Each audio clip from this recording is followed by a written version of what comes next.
दोस्तों, पौराणिक काल में ऐसे कई स्वयंवर हुए जिसमें शर्तें एक से एक रखी गई थी। आप सुनकर दंग रह जाएंगे। क्या आप जानते हैं कि एक ऐसा भी स्वयंवर था जिसमें कर्ण विफल हो गए थे? एक ऐसा भी स्वयंवर था अर्जुन भी विफल हो गए थे।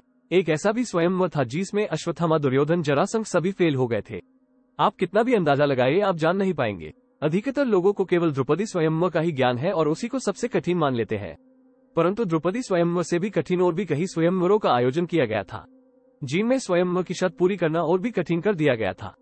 उन स्वयंवरों के बारे में आप जानकर रोमांचित हो जाएंगे। आज आपको विस्तार से बताएंगे, आप वीडियो अंत तक जरूर देखें।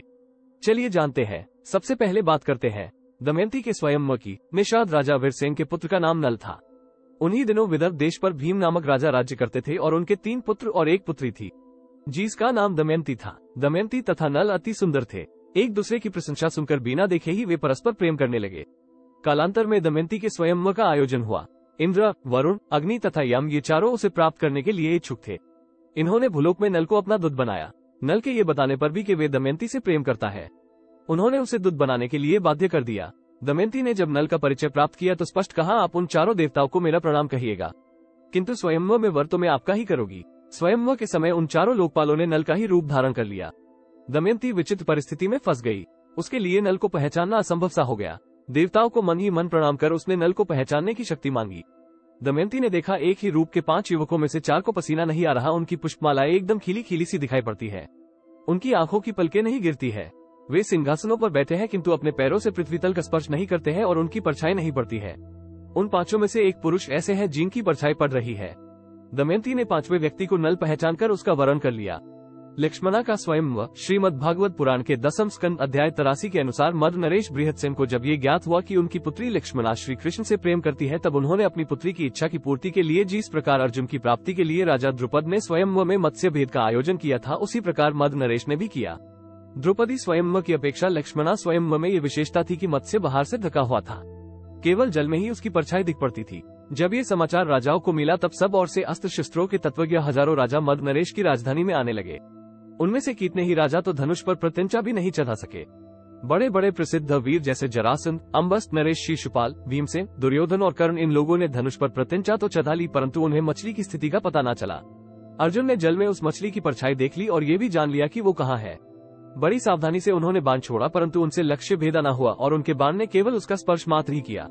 अधिकांश नरपतियों ने लक्ष्मणा को पाने की लालसा एवं साथ ही साथ लक्ष्य भेद की चेष्टा भी छोड़ दी। तब भगवान श्री कृष्ण ने धनुष उठाकर खेल खेल में ही अनायास ही उस पर प्रत्यंचा चढ़ा दी। बाण साधा और जल में केवल एक बार मछली की परछाई देखकर बाण मारा और उसे नीचे गिरा दिया। सीता जी का स्वयंवर। माता सीता के स्वयंवर के संबंध में अलग अलग कथाएं हैं। रामचरितमानस के अनुसार राजा जनक ने मिथिला में स्वयंवर का एक भव्य आयोजन किया था। वहाँ बहुत से राजाओं ने भगवान शिव के उस धनुष पर प्रत्यंचा चाहने का प्रयास किया, परंतु वे सभी विफल हो गए। तब राजा जनक को बहुत दुख हुआ और फिर वे क्रोधित हो गए और निराश भी हो गए थे। इसके उपरांत प्रभु श्री राम विश्वामित्र जी के आशीर्वाद और उनकी अनुमति से उस धनुष पर प्रत्यंचा चाहते हैं और ऐसा करते हुए वे धनुष टूट जाता है। वाल्मीकि रामायण के अनुसार राजा जनक ने कभी किसी स्वयंवर का आयोजन किया ही नहीं था। राजा जनक ने केवल ये घोषणा की थी कि जो कोई भी शिव धनुष को उठाकर उस पर प्रत्यंचा चढ़ा देगा तो वो उसी व्यक्ति से अपनी पुत्री का विवाह कर देंगे। एक समय विश्वामित्र जी, श्री राम और लक्ष्मण जी मिथिलाधीश महाराजा जनक के यहाँ पारिवारिक यज्ञ में पहुंचे। वहाँ उन्होंने एक अद्भुत धनुष को देखा।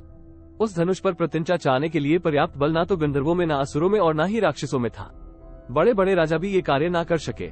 उस विशाल धनुष को श्री राम ने खिलौने के भांति उठा लिया था और उस पर प्रत्यंचा भी चढ़ा दी, और जैसे ही प्रत्यंचा चाहने के बाद उस धनुष को खींचा तो वो धनुष बीच से टूट गया। तभी वहाँ राजा जनक ने अपनी पुत्री सीता का विवाह श्री राम से कर दिया था। द्रौपदी स्वयंवर। राजा द्रुपद ने अपनी पुत्री के विवाह के लिए स्वयंवर का आयोजन किया था, जो बड़ा ही कठिन था। राजा द्रुपद ने जब स्वयंवर की घोषणा करा दी तब उसे सुनकर सब राजा वहां उनकी राजधानी में एकत्रित होने लगे। स्वयंवर के लिए रंगमंडप का निर्माण किया गया था और वहां धृष्टद्युम्न द्रौपदी को साथ लेकर रंगमंडप के बीच में खड़ा होकर बोला, यहाँ आए हुए भूपालगण, आप लोग ध्यान देकर मेरी बात सुने। ये धनुष है, ये बाण है और ये निशाना है।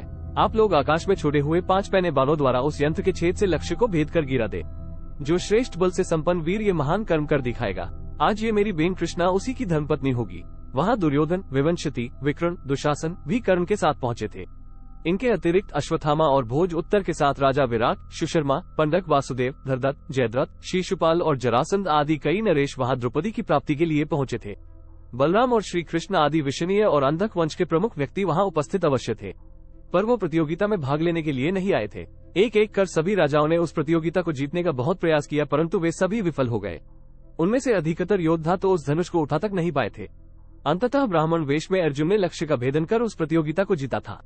इनके अतिरिक्त हमारे ग्रंथों में और भी स्वयंवरों का वर्णन है, जैसे कि कुंती का स्वयंवर, इंदुमती, देवी रुक्मणी, अनबा अनबिका तथा अनबालिका कलंगी नरेश की पुत्री का स्वयंवर, जिसमें कर्ण की सहायता से दुर्योधन ने उस राजकुमारी का हरण किया था। परंतु इन सब में मुख्यतः कन्या को अपना मनोवांछित वर का चयन करना होता था। कोई कार्य और प्रतियोगिता नहीं रखी गई थी। दोस्तों, पौराणिक काल में ऐसे कई स्वयंवर हुए थे। आशा करते हैं आपको इस स्वयंवरों की बातें जानकर अच्छा लगा होगा।